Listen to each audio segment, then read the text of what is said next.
Oh, Hi, Anya. Nathalie. Hi.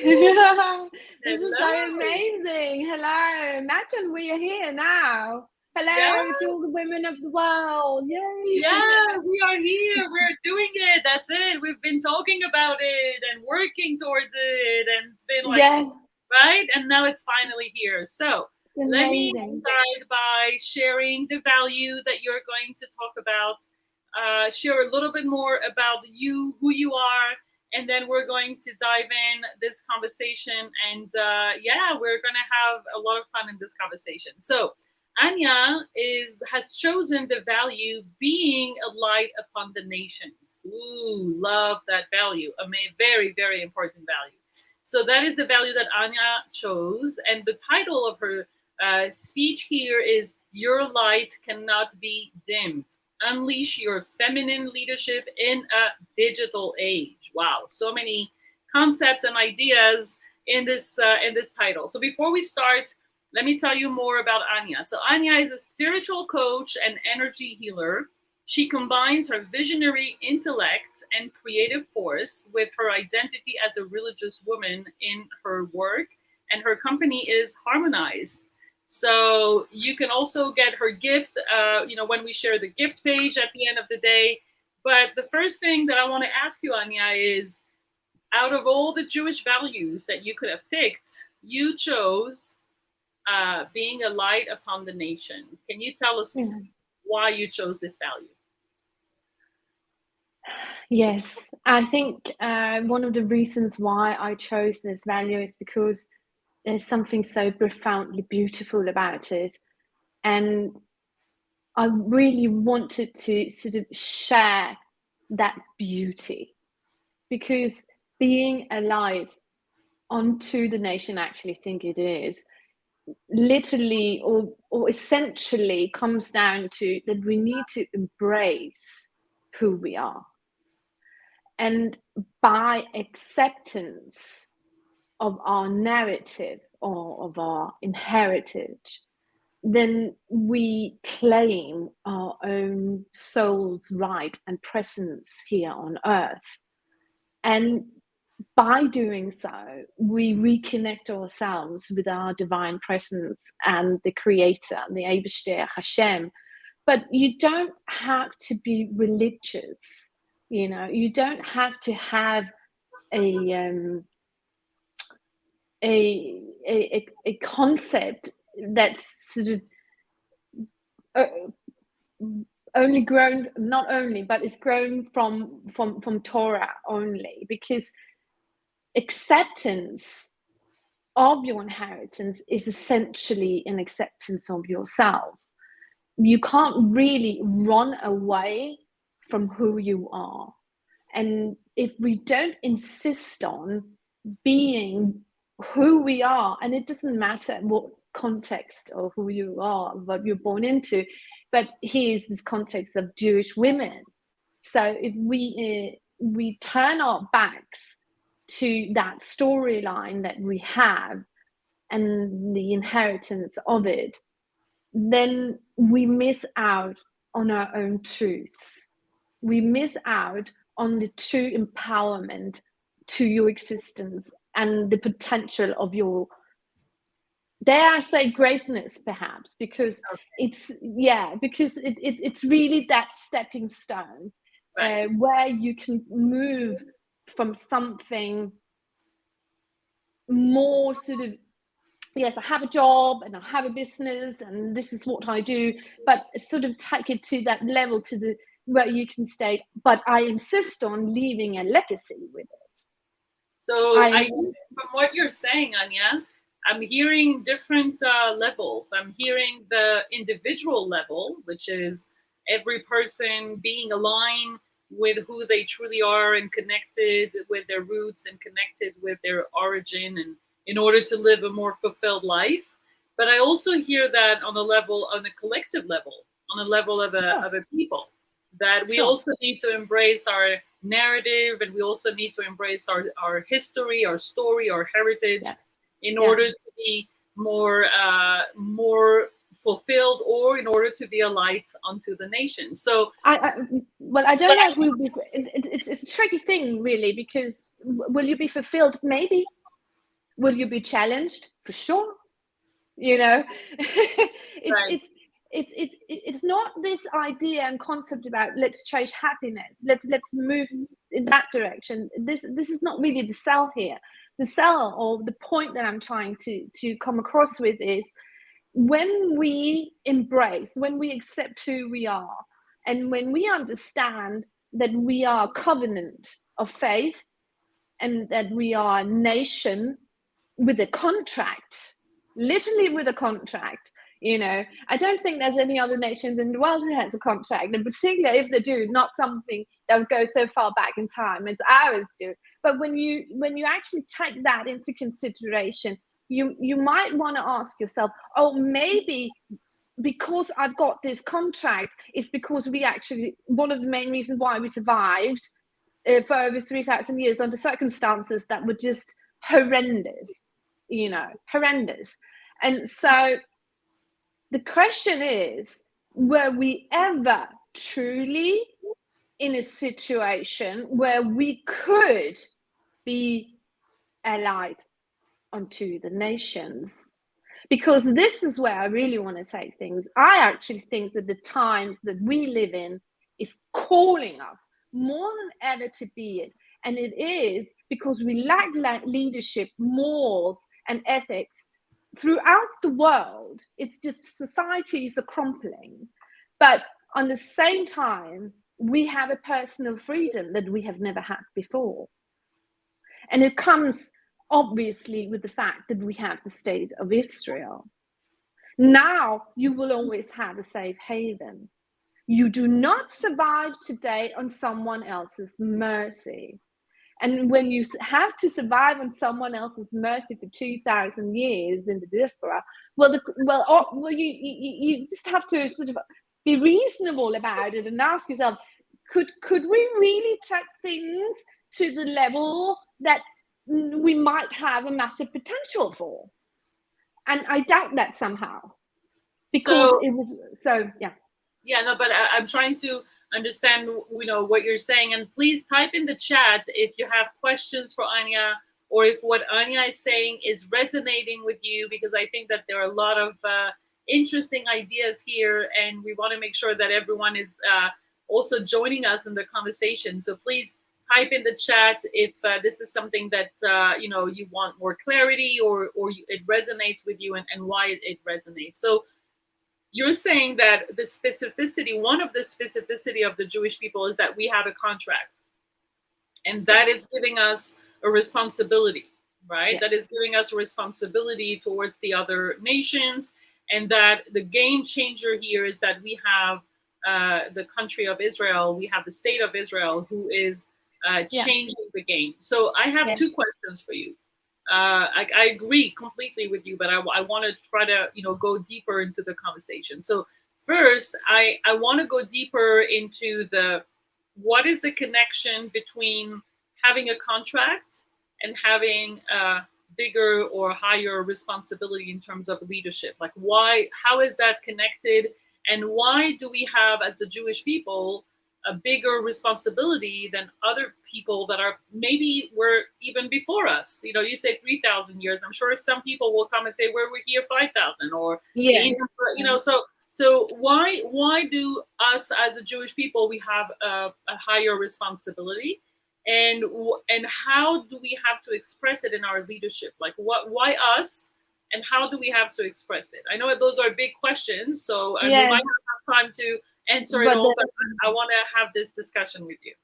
But they're good questions, because they are essential to the story, to the global story at large. Why? Well, first of all, because we said yes, to God. Yes, we said yes to the contract. You mean? Yeah, we said yes to the contract. and that was the moment where we sort of became the chosen people, But chosen to what? Right. And we became the people who carried the pillars of what we today call civilized society. We are the beacons We are the carriers of any moral standard of a society that you would call civil. Okay. You know, when you are not Jewish, your culture, if you're a Western, you know, a Westerner, would most of the time cohere to the law-abiding laws, you know. So, you know, the Christian societies are based on the back of Torah. So their value system is in coherence to the mitzvot that we are the pillars that we carry with us since the beginning of our narrative. Are you saying the Jewish people is at the origin of all values? Like, is that what you're saying? You're saying that? No, I don't know if you could put it like that, but I can. But we need to be honest about that. We have three monotheistic religions that we talk about in the Western societies. It's Judaism, it is Christianity, and it's Islam. And both the other religions, Christianity and Islam, derive from Judaism. So do we have a blueprint? Yes. Did that blueprint inspire and had its own life into the world? Yes. So why are we the ones that, you know, it comes back to? Why? Well, because, well, it sounds infantile to say that we were the ones who had it first. I don't think that's not very nice to say, is it? Or political correct or anything like that. But I think what we need to understand from a Jewish perspective is that we have an obligation to carry out that contract. And within that contract, there are certain structures, there are laws, and there are guidelines.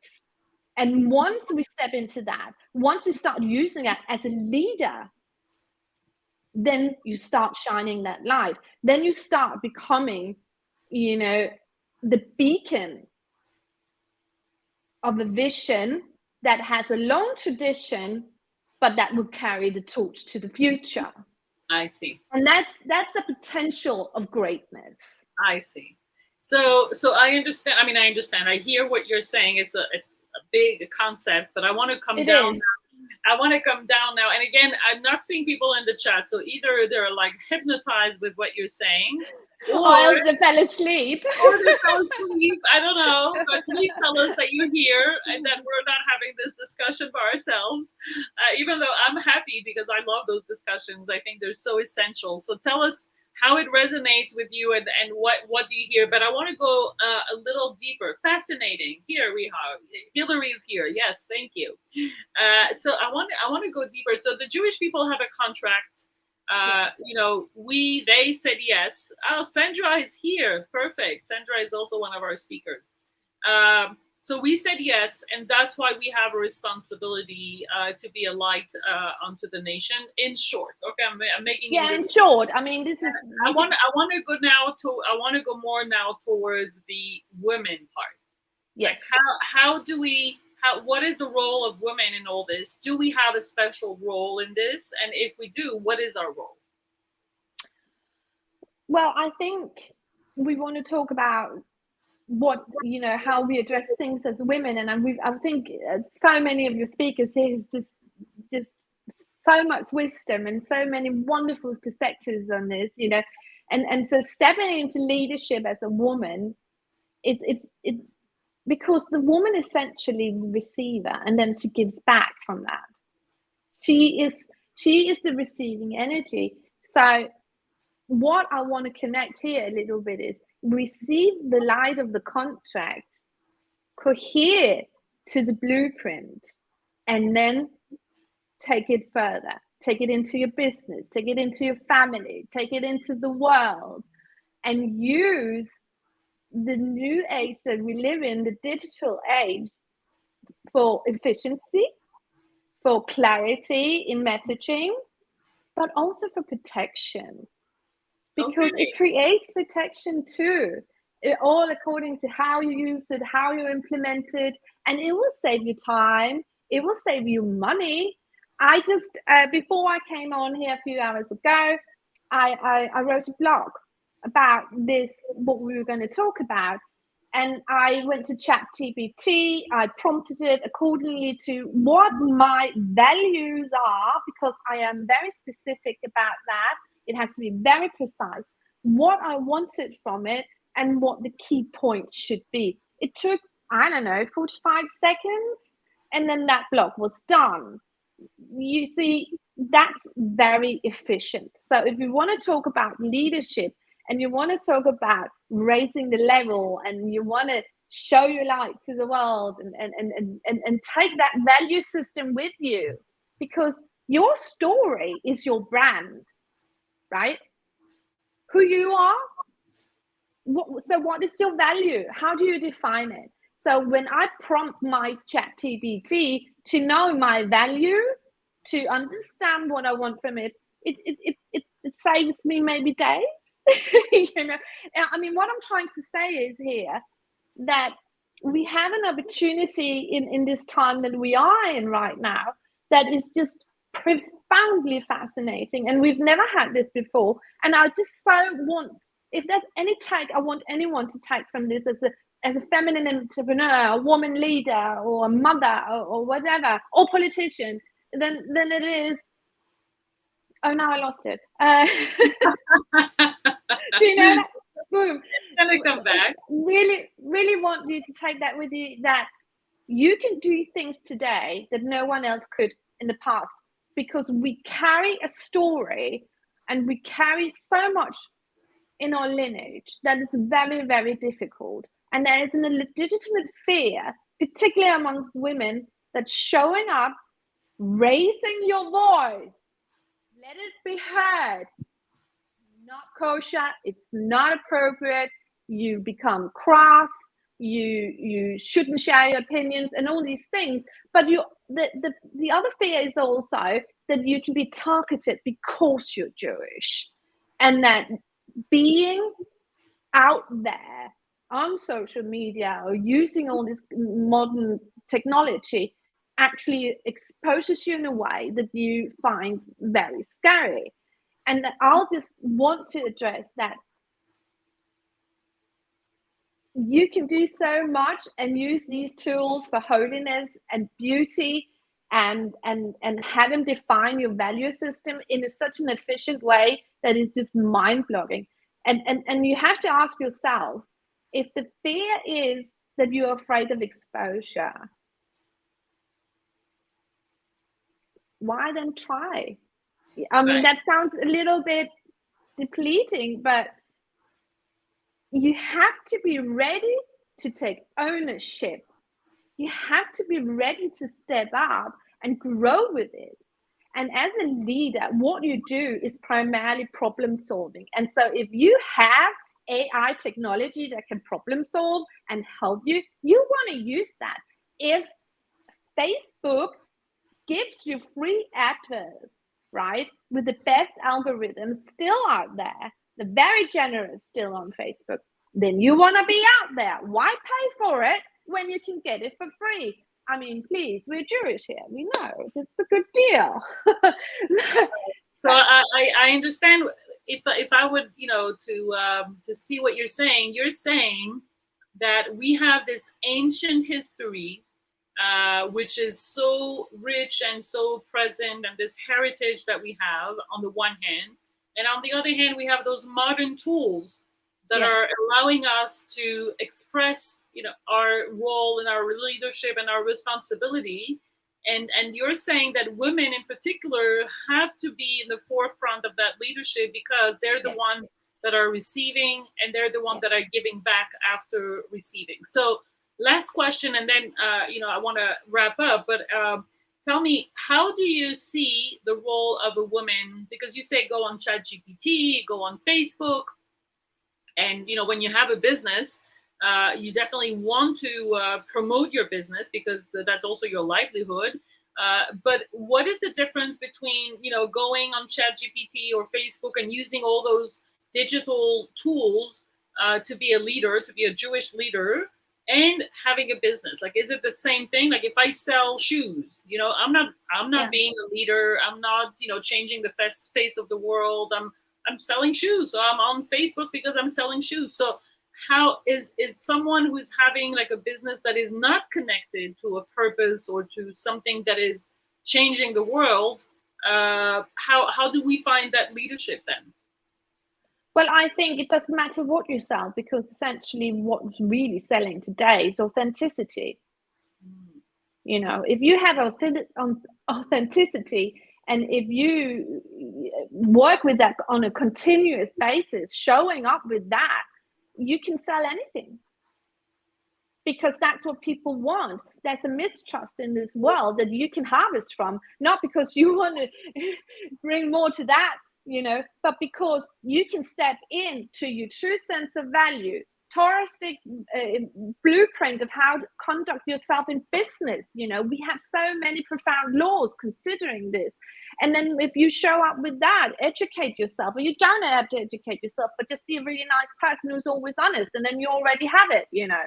But if you do that, then you already have a good business. There's no difference here. It doesn't matter. You can literally sell whatever, because people can feel it, and you cannot fool the future and the young ones today. You cannot fool them. They can feel it. They know it.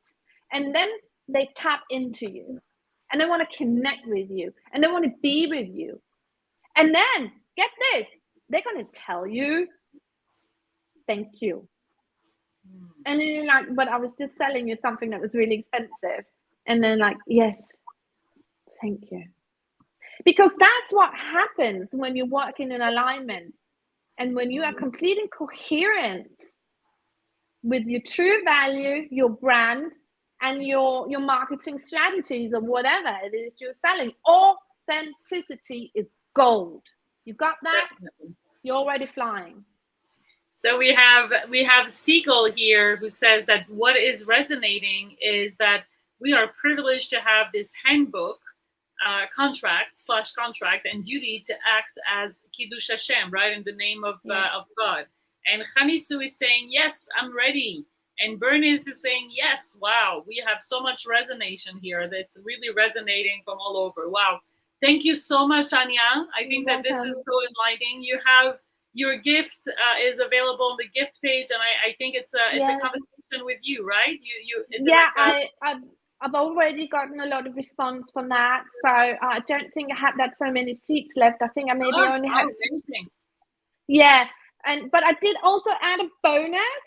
I did a bonus, made a bonus for you all guys yesterday. So even though I don't have seats yet left for the private conversation, where I tap into the business, all your aspirations, and where we really quickly create a little sort of what's the next steps to do, and where I really embrace that field with you, and where we work it out together and create a safe space, because that's really, really important. But if I don't have any more spaces, then you can get the PDF file nevertheless. Okay, perfect. Well, thank you so much. You're welcome. Someone is saying, well done, Anya, but I don't see yet who it is. But I'm sure that you can go in the chat and you can answer the comments. And I think that it's amazing that you're connecting, you know, the heritage with the digital era, and with women, and with leadership. I think that you are exactly where you need to be. Thank you so much, Anya. Thank you for this wonderful opportunity, Nathalie. You are a true light. Really are. Thank you so much. Thank you. Bye. Bye. Bye.